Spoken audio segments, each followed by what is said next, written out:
A autovía A55 cobra unha nova vida, desta vez a dun motorista. Foi nun dos treitos máis perigosos, as curvas de Tameiga, no concello de Mos. Pénsase que puido sufrir algunha indisposición antes de sair da vía e morrer. Por causas que se descoñecen, caeu da motocicleta e bateu contra a mediana do lado izquierdo da calzada. Nos cando nos avisaron e nos dirixemos ao lugar, esa estaba sendo atendido por unha ambulancia asistencial que pasaba polo lugar e por un técnico fora de servicio. Intentaron reanimalo sin éxito, chegou a medicalizada e intentaron seguir reanimando, pero xa non hubo nada que facer. Boas tardes, benvidos ao Galicia Noticias deste martes 30 de setembro. As forzas da Orde de Lugo tiveron que actuar en dúas pelexas que acabaron con varios hospitalizados e unha persoa detida. Nunha das liortas na contorna da Catedral chegaron a usarse unha arma branca e un bate de béisbol. Na zona da Milagrosa, outro enfrontamento entre dous homes acabou cun deles ferido na cabeza e co outro arrestado. Os veciños din estar fartos da inseguridade no barrio. Aparte de estar moi preocupados, nós temos grabacións nas que aparecen consumindo drogas no medio da rúa, non? Isto conleva que o feito de que se xunte todos estes clientes en estes tipo de locales, lógicamente pode conlevar a pelexas e o que pasou este fin de semana, que hai feridos, e eu creo que aínda pode ir a peor. Un home alto de boa presenza e uns 40 anos, acento suramericano e camisa hawaiana.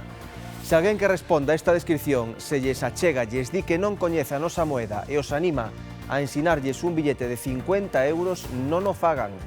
Pode ser o caloteiro do que alerta a Policía Local de Vilaboa en Pontevedra. Sacou o billete de 50 euros e gardouno, de repente gardouno, pero dali a un rato volveu a decir: mira, podesme volver a enseñar o billete. E colleu e volveu a sacalo e xa quedou sin el.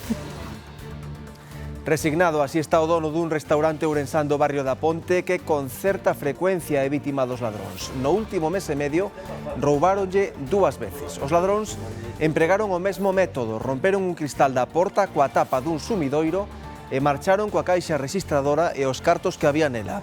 A policía busca os autores.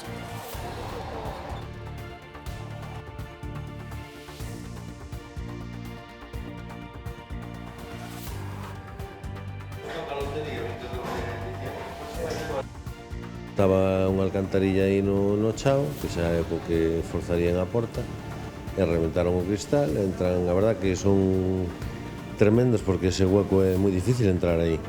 E nada, entran, collen a caixa e arrancan, da que non teña nada. Neste caso, pouco tiñan as monedas.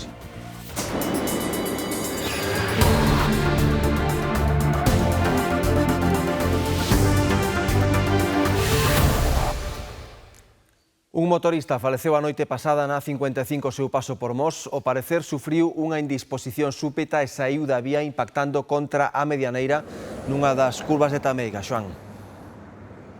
Si, neste caso aínda non está moi clara a causa exacta da morte, xa que o motorista sufriu un esvaecemento e saíu da vía. Impactou contra a medianeira da autovía, aínda que en principio as lesións que presentaba non eran de gravidade. Os servizos médicos de emerxencias trataron de reanimalo no propio lugar do accidente, pero foi imposible salvarlle a vida. Este é un dos treitos máis perigosos da autovía Vigo-Porriño, aínda que as melloras no firme os radares para controlar a velocidade reduciron a sinistralidade de xeito considerable, o factor humano segue sendo a causa da inmensa maioría dos accidentes. O sinistro ocorreu pouco despois das 9:30 da noite, cando a vítima, de 70 anos, circulaba en sentido Vigo. As primeiras hipóteses apuntan a que o home sufriu un súpeto esvaecemento que lle impediu controlar a moto e bateu contra o muro de cemento da medianeira. Por causas que se descoñecen, caeu da motocicleta e bateu contra a mediana do lado izquierdo da calzada. Nos cando nos avisaron e nos dirixemos ao lugar, esa estaba sendo atendido por unha ambulancia asistencial que pasaba polo lugar e por un técnico fora de servicio. Intentaron reanimalo sin éxito, chegou a medicalizada e intentaron seguir reanimando, pero xa non hubo nada que facer. As lesións que presentaba debido ao impacto non revestían moita gravidade, así que non se desbota que o falecemento puidera ter unha causa natural. Parece ser que si, que deulle algo e caeu da moto e bateu contra o guardarraíl, pero as feridas que tiña non eran de falecer polo siniestro. As coñecidas curvas de Tameiga conforman un dos puntos máis perigosos da A55. Sobre todo las curvas muchísimo. Cuando llueve un pouco así el gasoil se filtra y provoca accidentes. Son unas curvas bastante peligrosas. Bueno, cada 2 por 3 suele haber aquí, claro, accidentes, problemas. As melloras efectuadas no firme, o reforzo das barreiras de protección ou a instalación de controis de velocidade por radar contribuíron a reducir a sinistralidade.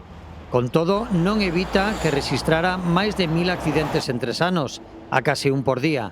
Aquí prodúcense bastantes accidentes, de feito están reducindo bastante con señales tipo horizontal, todo iso, a reducción de velocidade, porque, bueno, é peligrosa esta carretera.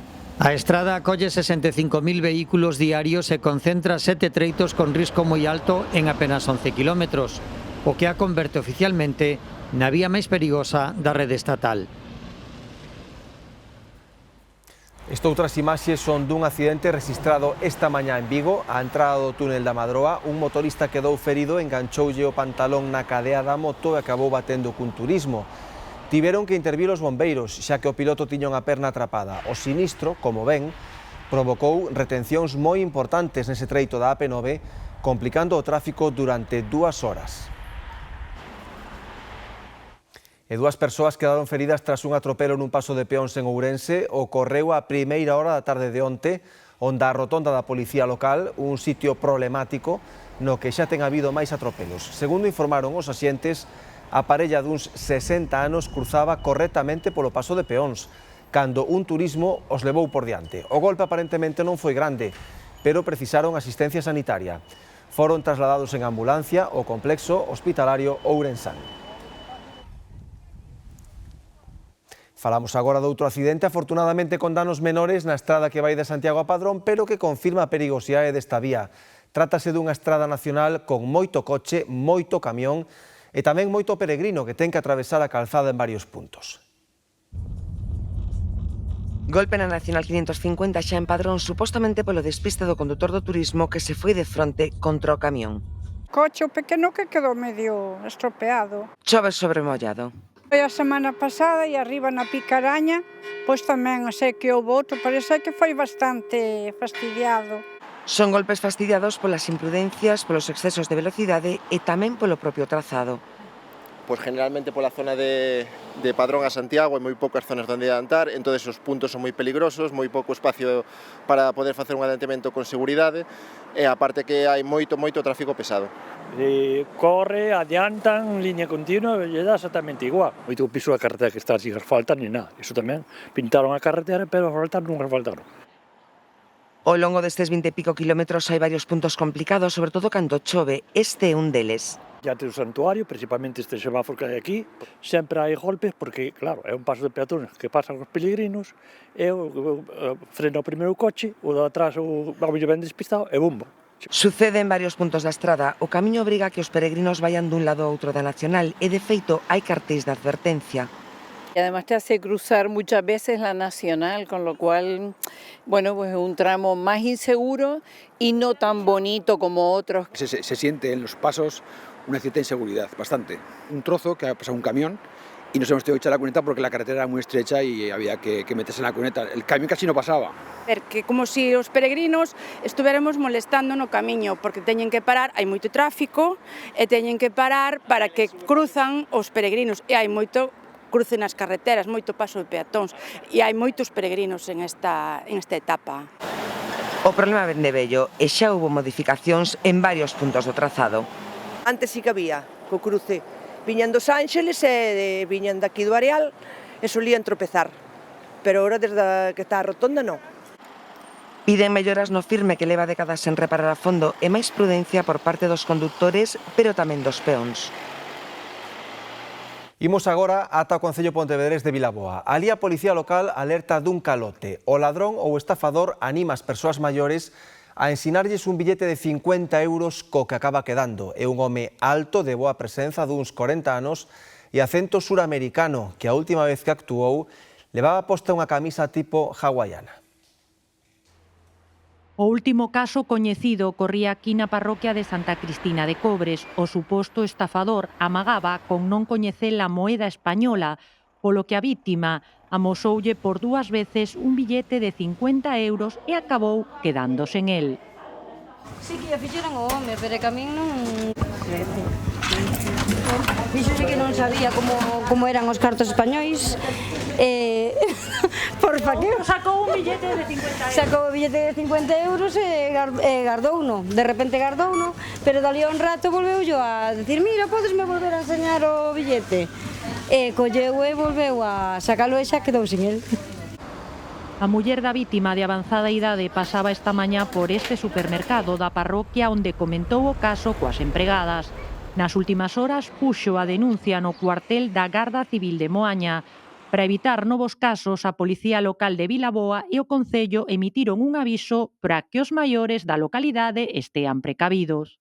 Daron ayer a noite ao móvil un comunicado da Policía Local do Ayuntamiento de Vilaboa. E que te pareceu?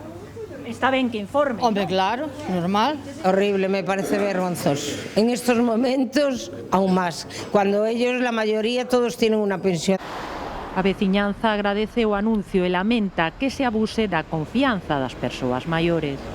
Sobre todo de nós, da xente anciana, e os que máis insisten, porque claro, estamos máis máis fáciles, pensan que son vostedes máis fáciles. Claro. Pareceme estupendo. Na nota do Concello describen o home como alto, con acento latino, con boa presenza e que adoita levar unha camisa tipo hawaiano. Na Garda Civil só teñen constancia dunha denuncia presentada no cuartel de Moaña. Houve un asalto frustrado nun supermercado do centro da Laracha. Os ladróns entraron de madrugada a pola caixa forte, pero non lograron levar a Iria. Si os asaltantes entraron pola porta traseira deste supermercado do centro da Laracha na madrugada do domingo. Foron as traballadoras as que, ao entrar en turno luns, se deron de conta de que alguén tentara roubar. Ao parecer, os asaltantes sabían o que viñan e foron directos á caixa forte, pero non lograron levar botín algún. Nas últimas horas, a Garda Civil fixo inspección do local e tamén se fixo peritaxe dos danos, posto que para acceder ao supermercado os asaltantes entraron pola porta traseira e a forzaron cunha pata de cabra. Malia que este suceso obrigou a pechar durante unhas horas onte este supermercado, hoxe, como vedes, funciona con total normalidade. Mentres, a Garda Civil continúa investigando os feitos e tamén indaga se puideran estar relacionados con outro intento frustrado de roubo con violencia a outro supermercado da mesma cadea en Santa Comba o pasado mes de agosto. No barrio Ourensán da Ponte houve un roubo nun restaurante, o segundo que sofren tan só mes e medio. Os ladróns empregaron as 2 veces o mesmo método, romperon o cristal da porta coa tapa dun sumidoiro e marcharon coa caixa registradora na que había uns 200 euros. É o momento no que un dos ladróns accede ao restaurante, faltaban poucos minutos para as 5 da mañá, o outro agardaba no exterior. O que fixeron foi arrancar directamente o caixón e a salir correndo. Non andan con moitos remiramientos porque nun minuto non lle dá tempo a máis. Cando chegamos, pois, estaba unha alcantarilla aí no chao, que xa é co que forzarían a porta, e reventaron o cristal. Entran, a verdad que son tremendos porque ese hueco é moi difícil entrar aí. E nada, entran, collen a caixa e arrancan, da que non teña nada. Neste caso, pouco tiñan as monedas. Uns 200 euros, para cambio, a mediados de agosto xa sufriron outro roubo semellante, aínda que daquela, ademais da registradora, marcharan tamén con mercadoría, pero foron detidos. Un corte da carne de vaca de 10 kilos, bueno, ainda habían levado algunhas cousas en que recuperamos todo. Cortáronse moito e por eso os detuveron, porque iban con un rastro de sangre por aí adiante, por toda a calle. Xusto lle cuadraba unha patrulla de policía por aí e xa os pararon. Neste ano xa leva 3 roubos, aínda que as cuantías non son importantes, o problema son os danos e a sensación de inseguridade. Si, levamos 13 anos aquí, xa van moitos, pero bueno, si, tan seguidos, igual nunca pasou. Pero bueno, últimamente non levan casi nada, entón a ver si deixan de roubar. Na zona próxima á estación ligan os roubos, o consumo de drogas e a necesidade de obter diñeiro rápido. E sempre ou encontres unha alcantarilla por aí, unha tapadeira ou algo, porque para reventar as lunas todas. Como lle tiran a pedriña a luna do coche, como miran o que hai dentro, non sei, pero con un descaro, o sea, sin medo ningún, e eso vino varias veces. A Policía Nacional xa investiga os feitos, mentres Pablo continuará a abrir con resignación o seu negocio.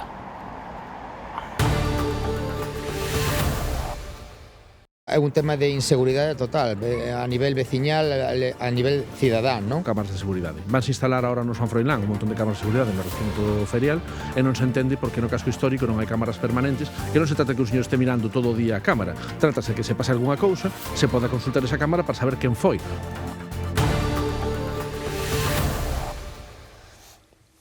Na Coruña, a alarma volveu saltar no barrio da Agra do Orzán tras a última pelexa con arma branca acontecida hai só uns días. Un suceso que, segundo os veciños, se repite con frecuencia. Denuncian tamén venda de droga polo miúdo, ruídos e discusións nas rúas, xerando, din, unha sensación de inseguridade no barrio. A última liorta rexistrada no barrio da Agra do Orzán aconteceu hai 5 días, minutos antes das 11 da noite na rúa Páramo. Dous mozos enfrontáronse nunha pelexa na que un deles empregou unha navalla. Estaban allí en esa bodeguita y hubo un tumulto y entonces empezaron gritos y salió un chico y se quitó la camiseta y entonces buscó al otro. Empezaron a forcejear. Con navalladas, Bueno, navalla é hora do día. Se oían unos ruidos, xa sabíamos máis ou menos de onde era. A zona desprazáronse 3 patrullas da policía local que identificaron un dos implicados na lea e tamén a navalla da que se desprendeu mentres fuxía. Un suceso que, segundo os veciños, se repite con certa frecuencia. Por este barrio, home, non todos os días, pero de vez en cuando si cae unha. Aquí é sempre bastante, sí, hai de todo. Aquí na calle Páramo, aquí é onde vivo eu. A veciñanza di que a inseguridade vai medrando no barrio, onde denuncian tamén venda de droga polo miúdo, roubos, ruidos e discusións. Hai ocupas que son un pouco conflitivos, hai algo de, non sei como chamarlle, fariña ou droga, non sei como chamarlle, algo bastante, eso trae todo, sobre todo trae eso, as peleas. Roban muchos bolsos, cadenas, y yo ya no salgo por la noche, por el día salgo, pero en vez de llevar bolsa, llevo una bolsa. Hai xente por aí que fai algún ruido así por las noites, sobre todo por aí abaixo. A noite hai, sí, hai un pouco de respeto. Que por aquí no patrullan, yo no veo el apoyo mucho. Desde a Asociación de Veciños contan que levan anos pedindo que regrese a policía de barrio. En Lugo, 2 pelexas na rúa no centro histórico e na zona norte da cidade remataron con 2 feridos trasladados ao hospital. Os veciños e empresarios urxen medidas para garantir a seguridade cidadá. O incidente máis grave foi nos arredores da Catedral de Lugo, ata onde se desplazaban varias dotacións policiais. Os agresores levaban un bate de béisbol e un arma branca. Un mozo foi trasladado ferido ao hospital. Os veciños e empresarios están preocupados e piden un reforzo da presenza policial nas zonas de ocio do centro histórico. Pedimos máis policía, máis patrullas andando polo casco histórico, tanto polo día como pola noite. Evidentemente pola noite, se sabes que hai máis xente, que hai máis problemas, máis altercados, pois lóxicamente máis importante. Queren medidas para protexer as persoas, pero tamén evitar os danos ao patrimonio monumental, como a instalación de cámaras de seguridade. Se instalar agora no San Froilán un montón de cámaras de seguridade no recinto ferial e non se entende porque no casco histórico non hai cámaras permanentes, que non se trata que o señor este mirando todo o día a cámara, trátase que se pase algunha cousa, se poda consultar esa cámara para saber quen foi. Deste caso, por exemplo, non detiveron o agresor porque non hai cámaras. Outra pelexa perturbou o barrio da Milagrosa. A rifa foi na rúa Tino Grandío entre 2 varóns. Un deles foi hospitalizado cunha ferida na cabeza. Os veciños relacionan o suceso co consumo de drogas. Aparte de estar moi preocupados, nós temos grabacións nas que aparecen consumindo drogas no medio da rúa, non? Episodios reincidentes entre a clientela de algúns locais hostaleros do barrio. As pelexas pode ser tanto diante dos locales como no tránsito entre un local e outro, non? Ou se, por exemplo, estaba a tope. Piden unha ordenanza municipal que sancione o consumo de alcohol e drogas na vía pública.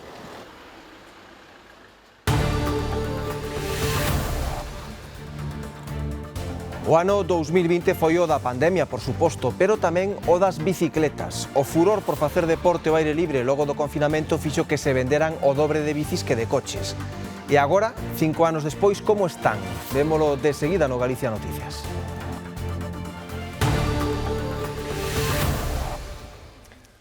O Camiño de Santiago seduce cada vez máis peregrinos. 80.000 persoas remataron a ruta neste mes de setembro e un número récord, Nuria.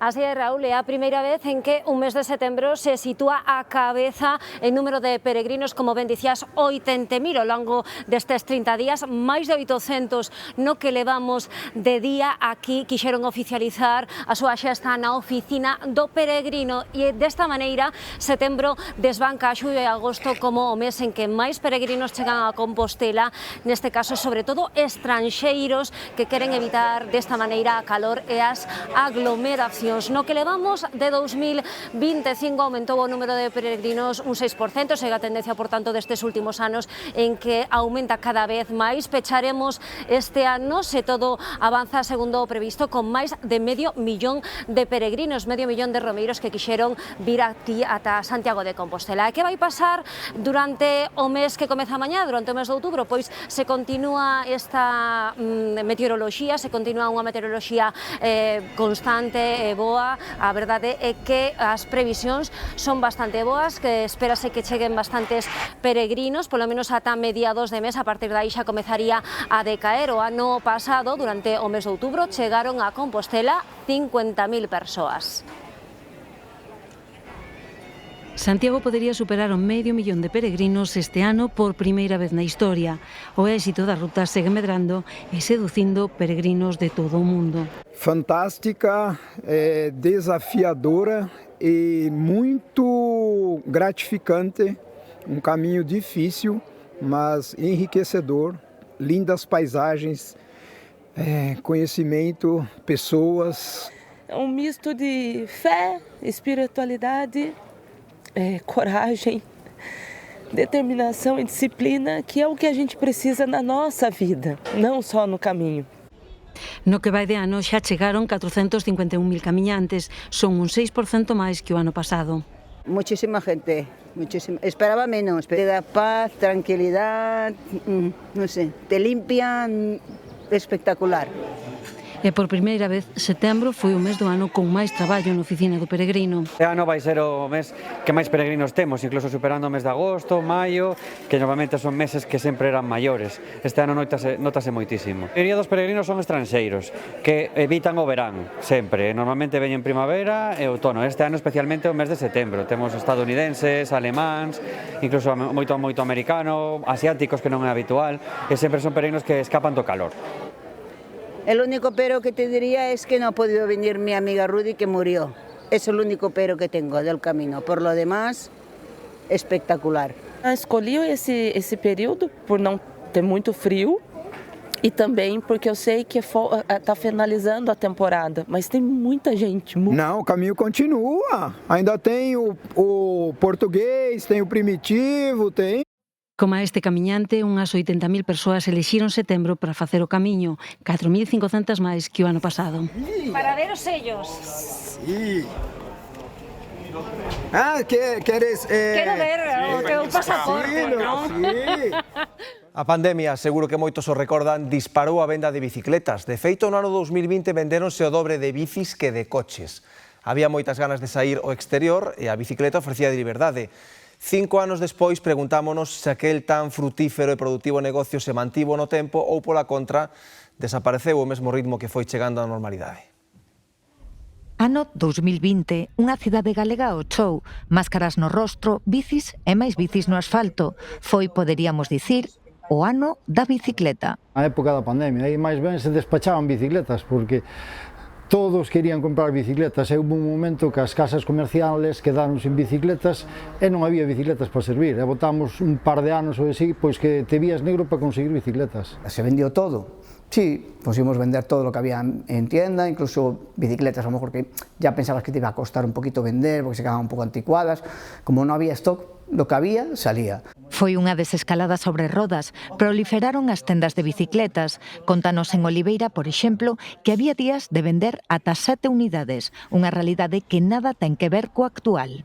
Ando un bache o sector da bici, non? Ahora mesmo estánse vendendo ao ano, pois ao mellor 80, 100 bicicletas, pero bueno, hubo anos de vender 300 bicicletas, En este momento la venta está estancada outra vez. Bicicletas, o pouco que se está vendendo, estánse vendendo máis ou menos cambiando diñeiro, non hai márgenes. Se está vendiendo producto por debajo del precio de coste y eso es lo que hace mucho daño al mercado. Entonces, oye, creo que as grandes empresas teñen que reflexionar e empezar a fabricar o mercado teñen que baixarlle o precio ás bicis. Es complicado, hay que coger y gestionar bien tu negocio, ver la forma de rentabilizarlo, pero yo creo que vienen tiempos complicados. De feito, nestes dous negocios a viabilidade da tenda ven a grazas ao taller. O elevado prezo das bicicletas fai que a xente prefira arranxalas vellas antes que facerse cunha nova. Vaya como exemplo a zona de Santiago de Compostela. Na pandemia había unhas 12 tendas, agora quedan 4. Unha carreira a do negocio das bicicletas con moitos remontes. Imos xa coa previsión do tempo, Ana Celia Vázquez. Pois así de fachendoso se despide este mes de setembro con ese ceo azul e temperaturas máximas á alza, iso sí, mañás algo frescas e marcadas polas néboas, non de momento nestas áreas do litoral, si no interior, no litoral será un pouquiño máis adiante, agora falamos cando chegue esa humidade marítima, esas brétemas que si acabarán tapando a costa. De momento falamos das temperaturas as máximas que tivemos hoxe, onte vexan eses datos que nos chegan dende as estacións de Meteo Galicia ou de AEMET, e falamos da provincia de Ourense, tanto en Ourense, nesa comarca 29, na comarca do Ribeiro, aí ven Ribadavia e Leiro 28 graus, 27 como representantes se queren de Vilamartín de Valdeorras, da comarca de Valdeorras. Calor, temperaturas que van estar hoxe en ascenso, vemos as máximas previstas, como ven, sol en toda a comunidade, na provincia de Ourense precisamente sen vento, así que esas temperaturas máximas han ascender, a previsión fala na cidade, por exemplo, de 29 graus. No terzo máis norte, algo máis de nube alta, ese nordés que amaina con respecto a onte e en terra moi suaviño, así que a sensación será de caloriña. Aí ven as temperaturas máximas previstas para hoxe, Pontevedra con 27 graus de máxima e no Arco Ártabro falando de temperaturas de redor dos 24, como figuramos aí en Cambre. Ordes para baixo na provincia da Coruña tamén 24 graus, 25 Lousame, aí vemos con 26 graus de temperatura máxima. Na provincia de Ourense aí falamos de 27 graus en Verín, en Allarí de 25, calor tamén en Monforte con 27 graus, nas áreas de montaña incluso con esas temperaturas entre os 19 e os 20, e aí vemos na liña do litoral, na Mariña, con 20 graus de temperatura máxima. Vemos como vai evolucionar a situación nos vindeiros días, seguiremos con esa influencia do anticiclón, con esa calor que ven ligada sobre todo nas horas centrais do día, entrará algo de nube alta, e a partir da xornada venre sobre todo algo de brétema tamén, e temos o paso, aí ven esas dúas baixas que son tormentas tropicais, e aí temos a Humberto e temos tamén a Imelda. Paramos en Humberto un pouquiño porque para a xornada do sábado deixaranos algo de precipitación. Antes pasaremos por un venres con máis de nube e o sábado, como lles decía, pois algo de precipitación que tocará sobre todo a provincia da Coruña, veremos se non atravesa tamén toda a comunidade, pero en todo caso parece que o que nos toca é a cola desa fronte. Estaremos moi atentos, xa saben, nos diferentes espazos do tempo, e agora falamos pouco a pouco do que vai pasando nesta semana na xornada do mércores, pois que seguiremos co anticiclón, con esas néboas no interior, sobre todo tamén na provincia da Coruña, provincia de Lugo, provincia de Ourense, menos na provincia de Pontevedra. Tenemos esa circulación de nordés no litoral máis sur, pero moi frouxiño, e circulación del este con intensidade intermedia máis no terzo norte. Pola tarde, nubes altas, seguimos con esa circulación del este, ascenso das temperaturas máximas, estamos a falar de máximas en Ourense, nos 30 graus.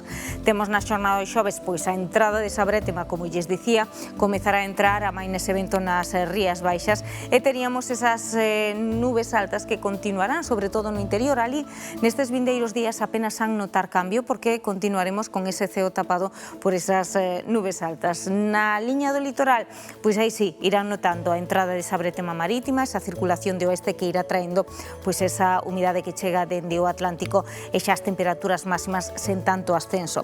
De feito, na xornada do venres falaremos de refresco, tanto as mínimas como as máximas. Seguiremos a falar sobre todo Dende a ría de Arousa cara ao sur, da entrada desas brétemas, o ceo bastante máis coberto na provincia da Coruña, fíxense nesa circulación xa de suroeste e aí teremos na xornada do venres pola tarde como será bastante máis evidente a entrada desa nebulosidade ligada á mesma circulación de Exumberto que nos traería para a xornada do sábado logo pois esa precipitación. Pero o venres en principio vai aguantar, tanto é así, insisto, que nas zonas do interior apenas han notar cambio, incluso terán tamén esas temperaturas elevadas porque o real descenso deses termómetros chegará na xornada do domingo, primeiro a chuvia o sábado e o domingo logo xa con máis fresco. Con todo, irán descendendo esas temperaturas máximas nas horas centrais do día. Así que falamos de ascenso das temperaturas, de anticiclón, deste verán de San Miguel que continúa durante estes días. Na fin de semana sí que xa chegaría o cambio. Quedan agora co telexornal.